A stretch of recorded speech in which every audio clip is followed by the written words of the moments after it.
স্বাগত জানাই গাছবন্ধু চ্যানেলে।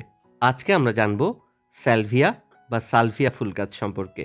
সালভিয়া শীত মৌসুমের জনপ্রিয় শোভাময় একটি ফুল গাছ। স্যালভিয়া গণের বিশ্বব্যাপী প্রায় 1000টি প্রজাতি রয়েছে। এই ফুলকে পজিটিভ এনার্জির বাহক হিসেবে গণ্য করা হয়। এজন্যই এর ইংরেজি নাম স্কারলেট সেজ, অর্থাৎ লাল ও বিজ্ঞ। এর বৈজ্ঞানিক নাম স্যালভিয়া স্প্লেন্ডেন্স।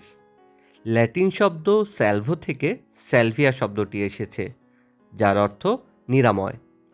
এই গাছের জন্ম হয়েছিল ব্রাজিলে। নভেম্বর থেকে ফেব্রুয়ারি পর্যন্ত এই গাছে ফুল ফুটে থাকে। অক্টোবর থেকে নভেম্বর মাস চারা রোপণের উপযুক্ত সময়। বীজ থেকে নতুন চারা তৈরি হয়। এই গাছ 2 ইঞ্চি থেকে 2 ফুট পর্যন্ত লম্বা হয়।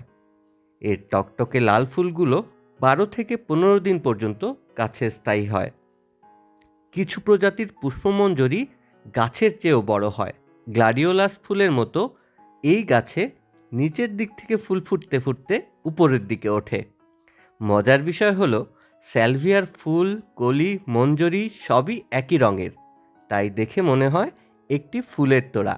এই গাছ সহজেই বেড়ে ওঠে, তাই বাড়তি যত্নের প্রয়োজন হয় না, কিন্তু রোদ লাগে। আরও একটি মজার তথ্য হলো, এটি তুলসী গাছের সমগোত্রভুক্ত। এর পাতা আয়ুর্বেদিক শাস্ত্রে ডায়াবেটিস, ডায়রিয়া, কাশি ইত্যাদি চিকিৎসায় ব্যবহৃত হয়। গাছবন্ধু চ্যানেলের ভিডিওগুলো ভালো লাগলে অবশ্যই বন্ধুদের সাথে শেয়ার করবেন এবং চ্যানেলটি ফলো করতে ভুলবেন না। সকলকে ধন্যবাদ।